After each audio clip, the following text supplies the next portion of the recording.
in the previous chapter.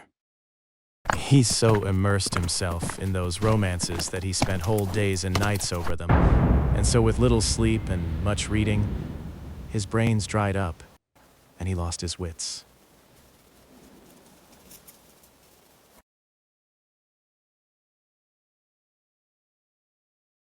Harassed by this reflection,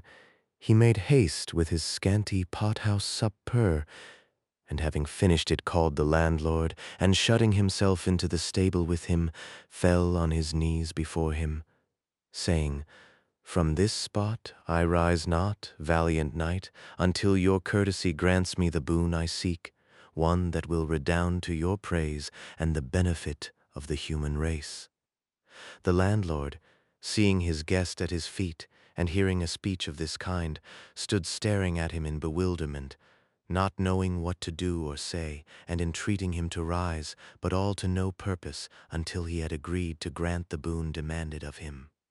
"I looked for no less, my lord, from your high magnificence," replied Don Quixote, "and I have to tell you that the boon I have asked, and your liberality has granted, is that you shall dub me knight tomorrow morning, and that tonight I shall watch my arms in the chapel of this your castle. Thus tomorrow, as I have said, will be accomplished what I so much desire, enabling me lawfully to roam through all the four quarters of the world, seeking adventures on behalf of those in distress,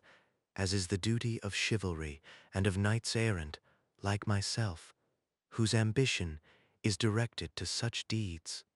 The landlord, who, as has been mentioned, was something of a wag, and had already some suspicion of his guest's want of wits, was quite convinced of it on hearing talk of this kind from him, and to make sport for the night he determined to fall in with his humor. So he told him he was quite right in pursuing the object he had in view, and that such a motive was natural, and becoming in cavaliers as distinguished as he seemed, and his gallant bearing showed him to be, and that he himself in his younger days had followed the same honorable calling, roaming in quest of adventures in various parts of the world, among others the curing grounds of Malaga, the Isles of Riaran, the precinct of Seville, the little market of Segovia, the Oliveira of Valencia, the Rondilla of Granada, the Strand of Sanlúcar, the Colt of Cordova, the taverns of Toledo and divers other quarters, where he had proved the nimbleness of his feet and the lightness of his fingers, doing many wrongs, cheating many widows, ruining maids and swindling minors, and in short, bringing himself under the notice of almost every tribunal and court of justice in Spain. Until at last he had retired to this castle of his, where he was living upon his property, and upon that of others, and where he received all knights errant of whatever rank or condition they might be, all for the great love he bore them, and that they might share their substance with him, in return for his benevolence. He told him, moreover, that in this castle of his there was no chapel in which he could watch his armor, as it had been pulled down in order to be rebuilt, but that in a case of necessity it might, he knew, be watched anywhere, and he might watch it that night in a courtyard of the castle, and in the morning, God willing, the requisite ceremonies might be performed so as to have him dubbed a knight, and so thoroughly dubbed that nobody could be more so. He asked if he had any money with him, to which Don Quixote replied that he had not a far thing, as in the histories of knights errant he had never read of any of them carrying any. On this point, the landlord told him he was mistaken. For though not recorded in the histories, because in the author's opinion there was no need to mention anything so obvious and necessary as money and clean shirts, it was not to be supposed therefore that they did not carry them, and he might regard it as certain and established that all knights errant, about whom there were so many full and unimpeachable books, carried well-furnished purses in case of emergency, and likewise carried shirts and a little box of ointment to cure the wounds they received. For in those plains and deserts where they engaged in combat and came out wounded, it was not always that there was someone to cure them. unless indeed they had for a friend some sage magician to succor them at once by fetching through the air upon a cloud some damsel or dwarf with a vial of water of such virtue that by tasting one drop of it they were cured of their hurts and wounds in an instant, and left as sound as if they had not received any damage whatever. But in case this should not occur, the knights of old took care to see that their squires were provided with money and other requisites, such as lint and ointments for healing purposes. And when it happened that knights had no squires, which was rarely and seldom the case, they themselves carried everything in cunning saddlebags that were hardly seen on the horse's croup, as if it were something else of more importance. Because, unless for some such reason, carrying saddlebags was not very favorably regarded among knights-errant. He therefore advised him, and as his godson so soon to be, he might even command him, never from that time forth to travel without money and the usual requirements, and he would find the advantage of them when he least expected it. Don Quixote promised to follow his advice scrupulously, and it was arranged forthwith that he should watch his armor in a large yard at one side of the inn. So collecting it all together, Don Quixote placed it on a trough that stood by the side of a well, and bracing his buckler on his arm he grasped his lance, and began with a stately air to march up and down in front of the trough. And as he began, his March night began to fall. The landlord told all the people who were in the inn about the craze of his guest, the watching of the armor, and the dubbing ceremony he contemplated. Full of wonder at so strange a form of madness, they flocked to see it from a distance, and observed with what composure he sometimes paced up and down, or sometimes, leaning on his lance, gazed on his armor without taking his eyes off it for ever so long. And as the night closed in with a light from the moon, so brilliant that it might vie with his that lent it, everything the novice knight did was plainly seen by all. Meanwhile, one of the carriers who were in the inn thought fit to water his team, and it was necessary to remove Don Quixote's armor as it lay on the trough. But he, seeing the other approach, hailed him in a loud voice, "O thou, whoever thou art,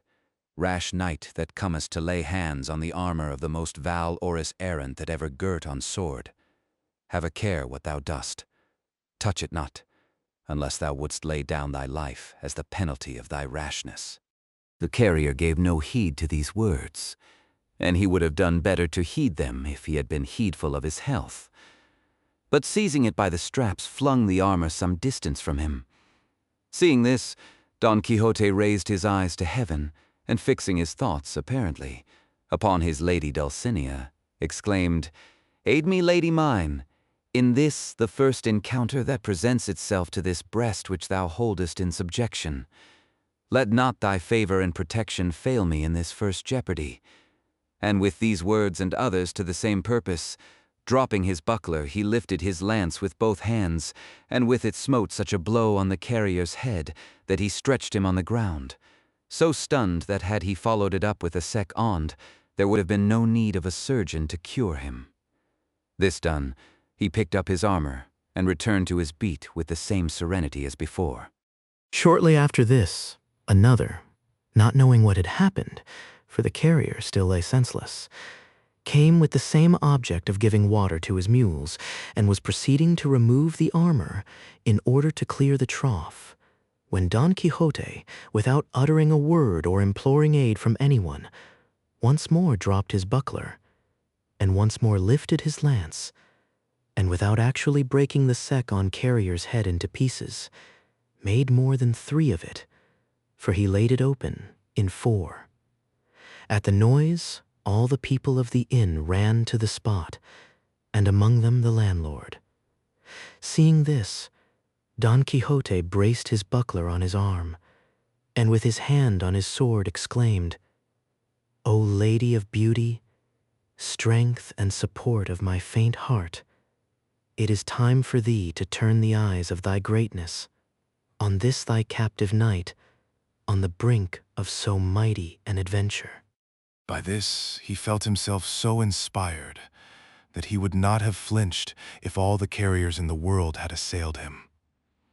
The comrades of the wounded, perceiving the plight they were in, began from a distance to shower stones on Don Quixote, who screened himself as best he could with his buckler, not daring to quit the trough and leave his armor unprotected. The landlord shouted to them to leave him alone, for he had already told them that he was mad, and as a madman he would not be accountable even if he killed them all. Still louder shouted Don Quixote, calling them knaves and traitors, and the lord of the castle, who allowed knights-errant to be treated in this fashion, a villain and a low-born knight whom, had he received the order of knighthood, he would call to account for his treachery. "But of you," he cried, "base and vile rabble, I make no account. Fling, strike, come on, do all ye can against me. Ye shall see what the reward of your folly and insolence will be." This he uttered with so much spirit and boldness that he filled his assailants with a terrible fear, and as much for this reason as at the persuasion of the landlord they left off stoning him, and he allowed them to carry off the wounded, and with the same calmness and composure as before resumed the watch over his armor. But these freaks of his guest were not much to the liking of the landlord, so he determined to cut matters short and confer upon him at once the unlucky order of knighthood, before any further misadventure could occur. So, going up to him, he apologized for the rudeness, which without his knowledge had been offered to him by these low people, who, however, had been well punished for their audacity. As he had already told him, he said there was no chapel in the castle, nor was it needed for what remained to be done, for, as he understood the ceremonial of the order, the whole point of being dubbed a knight lay in the accolade and in the slap on the shoulder, and that could be administered in the middle of a field. And that he had now done all that was needful as to watching the armor, for all requirements were satisfied by a watch of 2 hours only, while he had been more than 4 about it. Don Quixote believed it all, and told him he stood there ready to obey him, and to make an end of it with as much dispatch as possible. For if he were again attacked and felt himself to be dubbed knight, he would not, he thought, leave a soul alive in the castle, except such as, out of respect, he might spare at his bidding. Thus warned and menaced, the castellan forthwith brought out a book in which he used to enter the straw and barley he served out to the carriers, and with a lad carrying a candle end, and the 2 damsels already mentioned, he returned to where Don Quixote stood, and bade him kneel down. Then, reading from his account book as if he were repeating some devout prayer, in the middle of his delivery he raised his hand and gave him a sturdy blow on the neck, and then with his own sword a smart slap on the shoulder, all the while muttering between his teeth as if he was saying his prayers. Having done this, he directed one of the ladies to gird on his sword, which he did with great self-possession and gravity, and not a little was required to prevent a burst of laughter at each stage of the ceremony. But what they had already seen of the novice knight's prowess kept their laughter within bounds. On girding him with the sword, the worthy lady said to him, "May God make your worship a very fortunate knight, and grant you success in battle." Don Quixote asked her name in order that he might from that time forward know to whom he was beholden for the favor he had received, as he meant to confer upon her some portion of the honor he acquired by the might of his arm. She answered with great humility that she was called La Tolosa, and that she was the daughter of a cobbler of Toledo who lived in the stalls of Sancho Bienaya, and that wherever she might be, she would serve and esteem him as her lord. Don Quixote said in reply that she would do him a favor if thenceforward she assumed the Don, and called herself Dona Tolosa. She promised she would, and then the other buckled on his spur,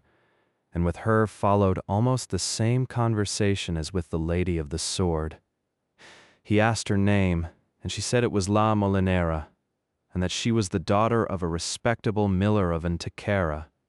and of her likewise Don Quixote requested that she would adopt the Don, and call herself Donna Molinera, making offers to her further services and favors. Having thus, with hot haste and speed, brought to a conclusion these never till now seen ceremonies, Don Quixote was on thorns until he saw himself on horseback sallying forth in quest of adventures, and saddling Rocinante at once he mounted, and embracing his host, As he returned thanks for his kindness in knighting him, he addressed him in language so extraordinary that it is impossible to convey an idea of it or report it. The landlord, to get him out of the inn, replied with no less rhetoric, though with shorter words, and without calling upon him to pay the reckoning, let him go with a Godspeed. To be continued. Please like and subscribe if you don't want to miss the next chapter.